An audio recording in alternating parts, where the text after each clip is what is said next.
Chapter 35. Josiah celebrated the Passover to the Lord in Jerusalem, and the Passover lamb was slaughtered on the 14th day of the first month.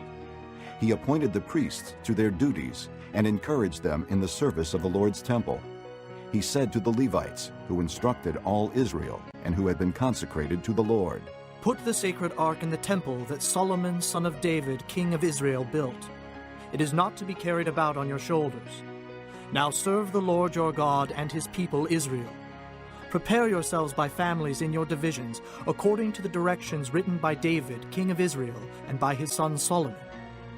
Stand in the holy place with a group of Levites for each subdivision of the families of your fellow countrymen, the lay people.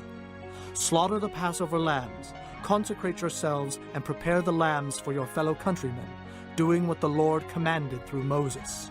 Josiah provided for all the lay people who were there a total of 30,000 sheep and goats for the Passover offerings, and also 3,000 cattle, all from the king's own possessions. His officials also contributed voluntarily to the people and the priests and Levites. Hilkiah, Zechariah, and Jehiel, the administrators of God's temple, gave the priests 2,600 Passover offerings and 300 cattle. Also Conaniah, along with Shemaiah and Nethanel, his brothers, and Hashabiah, Jael, and Jozabad, the leaders of the Levites, provided 5,000 Passover offerings and 500 head of cattle for the Levites. The service was arranged, and the priests stood in their places with the Levites in their divisions, as the king had ordered. The Passover lambs were slaughtered, and the priests sprinkled the blood handed to them, while the Levites skinned the animals.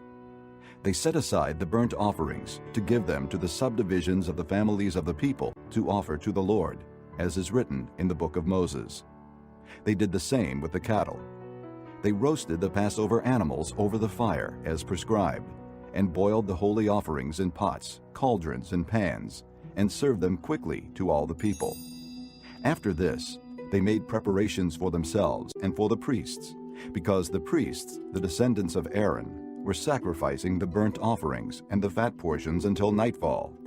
So the Levites made preparations for themselves and for the Aaronic priests.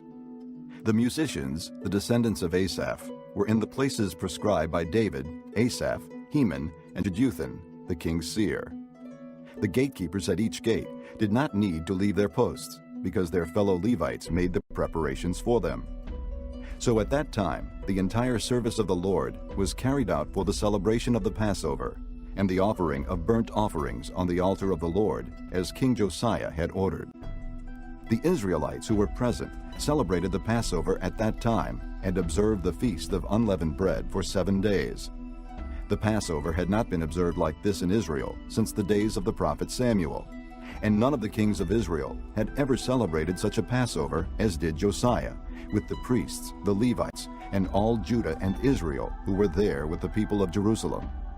This Passover was celebrated in the 18th year of Josiah's reign. After all this, when Josiah had set the temple in order, Necho, king of Egypt, went up to fight at Carchemish on the Euphrates, and Josiah marched out to meet him in battle. But Necho sent messengers to him, saying, "What quarrel is there between you and me, O king of Judah? It is not you I am attacking at this time, but the house with which I am at war. God has told me to hurry, so stop opposing God, who is with me, or he will destroy you." Josiah, however, would not turn away from him, but disguised himself to engage him in battle. He would not listen to what Necho had said at God's command, but went to fight him on the plain of Megiddo. Archers shot King Josiah, and he told his officers, "Take me away. I am badly wounded." So they took him out of his chariot, put him in the other chariot he had, and brought him to Jerusalem, where he died. He was buried in the tombs of his fathers, and all Judah and Jerusalem mourned for him. Jeremiah composed laments for Josiah, and to this day all the men and women singers commemorate Josiah in the laments. These became a tradition in Israel, and are written in the laments. The other events of Josiah's reign, and his acts of devotion according to what is written in the law of the Lord, all the events from beginning to end, are written in the book of the kings of Israel and Judah.